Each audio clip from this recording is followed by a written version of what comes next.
Today I want to do something acoustic, I want to do a bit of fingerstyle, and the song I've chosen to look at is the classic If I Needed You by Townes Van Zandt. If you're not sure who Townes Van Zandt is, I'll tell you a bit more about him in just a moment. I'm going to begin by playing through a little bit of the song for you, and it's quite an easy one to play, I think, if you know some basic fingerstyle stuff, but it's such a great song and it's a really good one to have in your fingerstyle repertoire. So let's get started.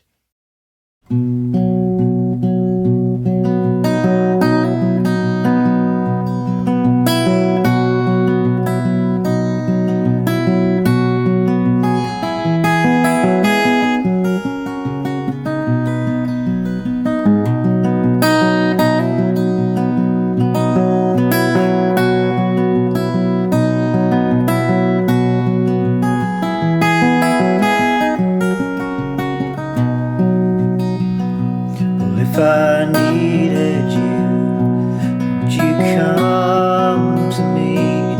Would you come to me and ease my pain? Well, if you needed me, I would come to you and swim the seas for to ease your pain.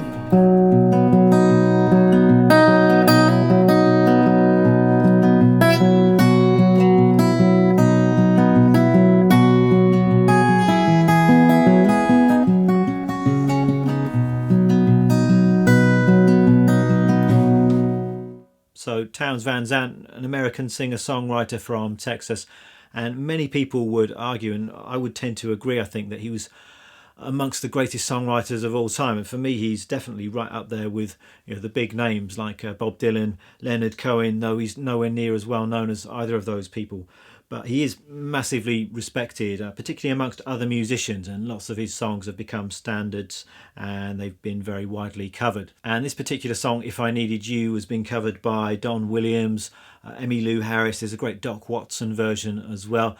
And originally it appeared on the 1973 album, it might have been 1972, but the album, the late great Townes Van Zandt. And that was a version with a band backing, and it also appeared on perhaps my favourite Townes Van Zandt album, which is called Live at the Old Quarter, and this is a solo acoustic record, and my version of this is quite heavily based on that recording. So as I said at the start of this video, it's quite easy to play if you know some fingerstyle basics, so let me break it down for you now. So I will be assuming just a little bit of prior fingerstyle knowledge. If you've never fingerpicked before, then I do urge you to check out a video I did a while back on basic fingerstyle technique. And I can't remember the exact name of the video, but it was something like 10 essential fingerstyle patterns. I'll put a link to that above this video. Just work your way through those patterns. They're all very common patterns, and they're exactly the kinds of patterns that I used in this song. It's really just a question of getting some of those under your fingers, and then you can just plug in the chord progression of this song and you'll basically be there. You're going to need a capo for this one. I've got a capo at the 4th fret. I think that's where it is on the studio recording. On the Live at the Old Quarter recording, the capo seems to be at the 3rd fret. It's really up to you where you place the capo, and particularly if you're singing along, you can just place the capo where it works best for your voice. I mean, for me it works slightly better at the 4th fret, and some of the low notes are a bit too low for me if it's at the 3rd fret, so the 4th fret is the place for me, but you can put it basically wherever you like. If you've got a very low voice, you might not even need to use a capo at all. And I want to start with the main theme of the tune. I don't know if you can really describe this song in terms of verses and choruses. It's just one section that repeats for the entire song. So I'm going to show you the basic idea. There are plenty of little variations that you can hear throughout the song, so I'll show you the basic pattern first for this main section, and then I might take you through one or two of the variations that you can hear as well. So let me just play through that basic main part for you now. So we've got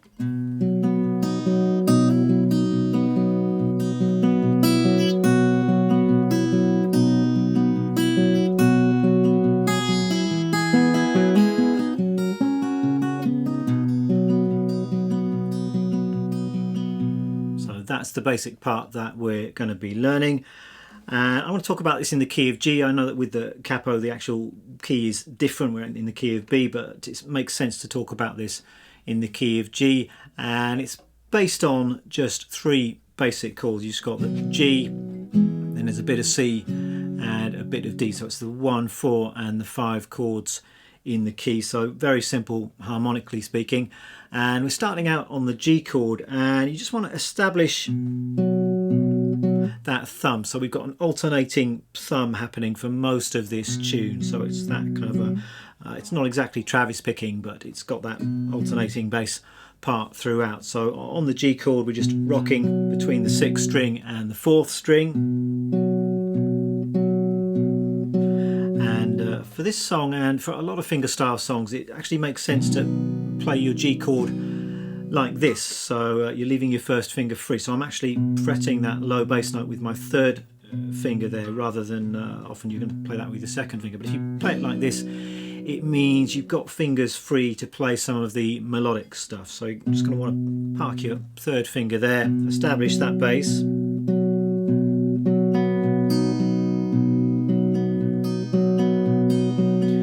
Then you can add in some open string notes to create the full pattern. And what's happening is, for the most part, Townes is playing the vocal melody on the top strings of the guitar. And this song works well if you're singing along, but it also works well as a standalone instrumental piece because you have got that melodic content on the top strings. So the melody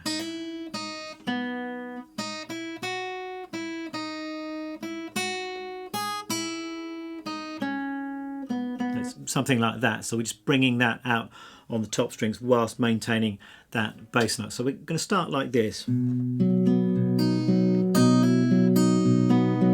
So the melody there, just hammering on to the 1st fret on the B string, then the open B, and then the open 3rd string.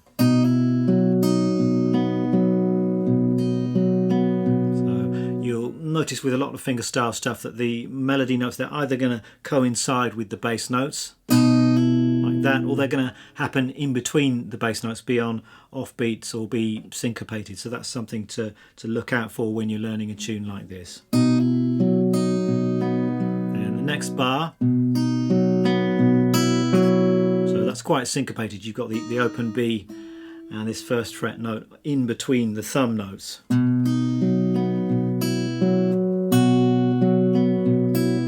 Continuing like that, so I'm putting my little finger down at the 3rd fret on the B string, going back to the 1st fret, and then the open string.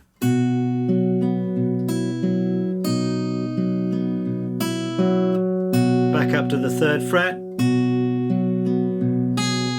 then I've got the open top string. Then we're changing to the C chord. Up to this point we've just been on the G chord, on the 1 chord. Now we're changing to the 4 chord. So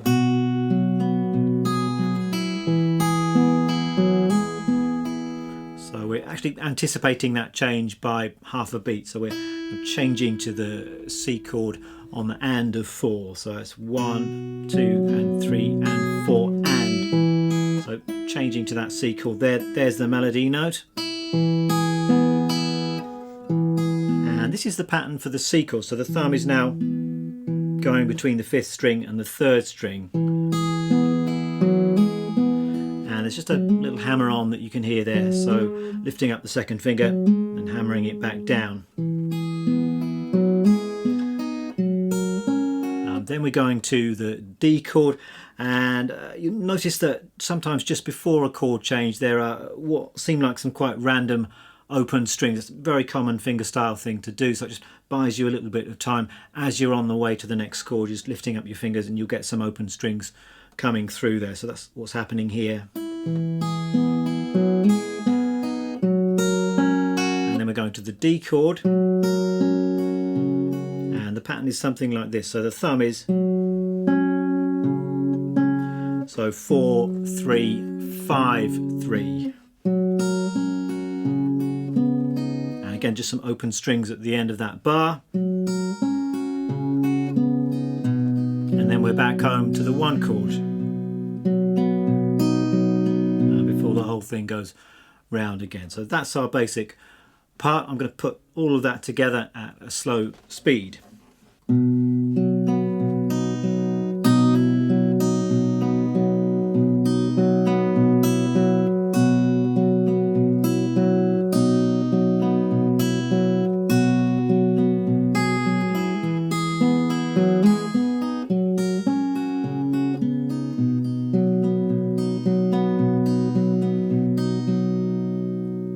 So I think if you want a fixed part, then that's the way I recommend you learn it. If you actually listen to the recording, whether it's the studio recording or the live recording, there are some little variations. It doesn't need to be exact, it doesn't need to be perfect. There are some variations in the picking patterns, the melody varies slightly as well. So what I'll do now is just go through one or two of those variations, but really I think the best thing to do is to learn the part like that and then experiment by throwing in some variations of your own. It doesn't have to be exactly like the studio or the live recording. So at the start of the live recording it goes something like this. I'm just going to have to read this. I've tabbed it out down here just so I get this right, but we've got so a couple of bars introduction then.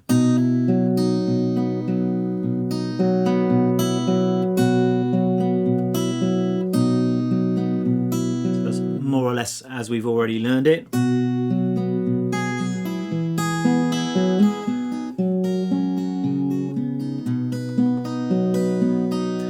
At the end of this section there are some variations. So we've got, so it's the G chord, but we're just moving over onto the higher strings there. And this is quite nice as well. So just throwing in a hammer on the 6th string, they're just open and then just hammering down the 3rd finger. And then it continues like this.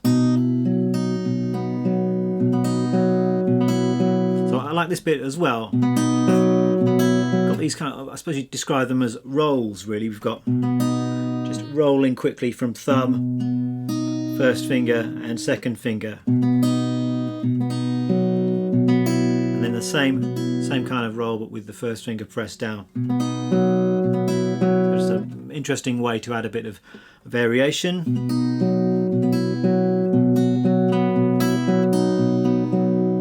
There it's just a little bit busier.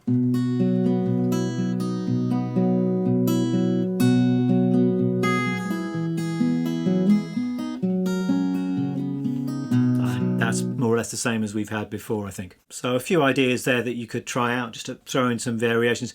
Quite a nice idea I think is to keep it simple when you're singing, and then in the instrumental breaks you can just throw in a bit more syncopation, make it a little bit busier.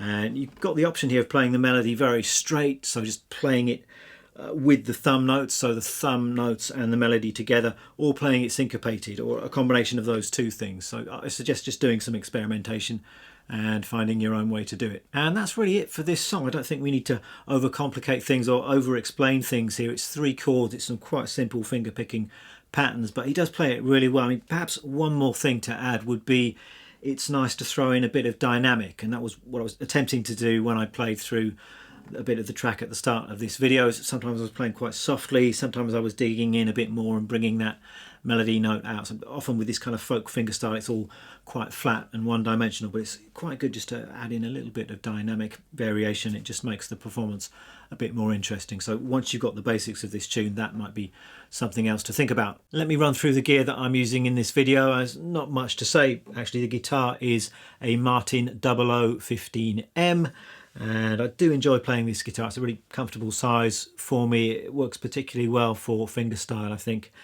And as Martins go, it's actually quite an affordable guitar. I mean, it is a Martin, so it's not a cheap guitar, but it's more affordable than some of the higher end Martins. And you know, if you're in the market for a really good kind of lifetime fingerstyle guitar, it doesn't have to be a fingerstyle guitar. You can use this guitar for anything, but I do recommend checking this one out.